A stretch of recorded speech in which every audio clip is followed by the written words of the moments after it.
Joining me right now is New York Post columnist and Fox News contributor Miranda Devine. Miranda is also the author of the best-selling book, Laptop from Hell, which, of course, is part of the reason we know so much about Hunter's business deals. Miranda, thanks very much for being here. Assess where we are in this investigation and your expectations to where it's going. Look, I think this is the next phase. The subpoenas that James Comer signed last week and the requests for various associates and family members of the Bidens to come in for transcribed interviews is really notching it up to a very aggressive level.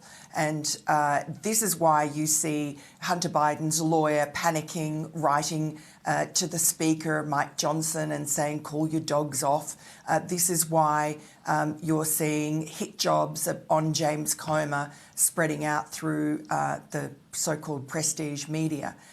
They know that James Comer has the receipts, and one by one he'll be wrapping up these various Biden family members, including Hunter and James Biden. But he's even put the net out as wide as a donor of Joe Biden's in Delaware, a man called John Hanansky, who's a very wealthy car dealer, a Ukrainian-American, who has a lot of interests in Ukraine that are being protected by American weapons. So he's been a long-time donor there, and he will have a lot of very interesting things to say, from what I'm told, from people in Delaware who are frightened to speak out. Miranda, it's alarming to me that Democrats are trying to deny what we have learned from the House Oversight Committee. Do you think they're just trying to support their guy, or is it partly because the media, they know, will give them a pass by not reporting any of this?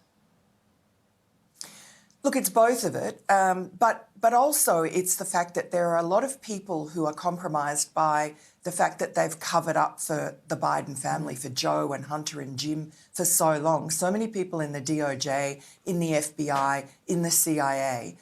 Throughout Joe's vice presidency, it was evident, and we now know there were more than 24 complaints came into the DOJ from all sorts of sources about Joe Biden's potential corruption.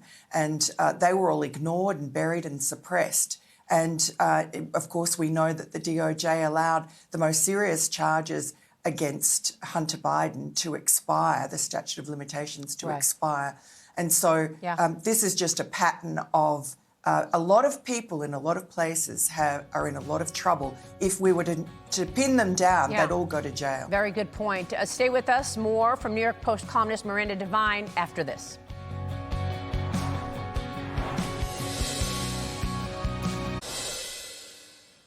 Welcome back, and I'm back with New York Post columnist Miranda Devine. Miranda, what are your expectations for this upcoming meeting that Joe Biden is having with Xi Jinping this week?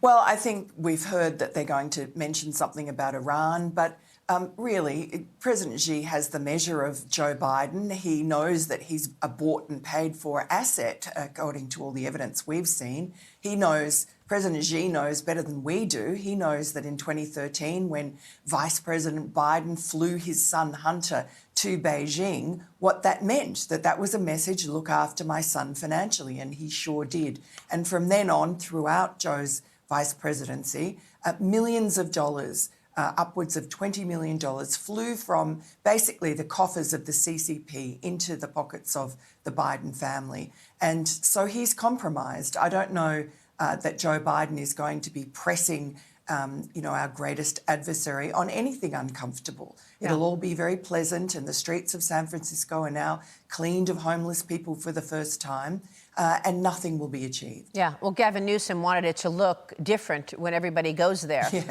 So he cleaned it up ahead of it. What do you believe, Miranda, to be the most damning piece of evidence to support the idea that there could be money laundering and bribery here for the Biden family?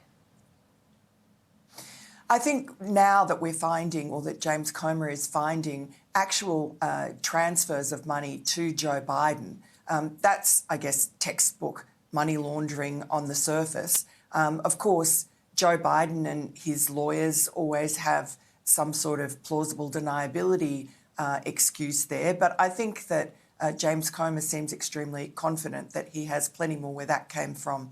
But, I mean, do you actually need Joe Biden to be caught red-handed with money coming from the Chinese? Yeah. I think just the fact that he was involved in this influence peddling racket, knew about it, and made himself available is enough. Great point. Miranda, good to see you. Miranda Devine, thank you. Hey, Sean Hannity here. Hey, click here to subscribe to Fox News YouTube page and catch our hottest interviews and most compelling analysis. You will not get it anywhere else.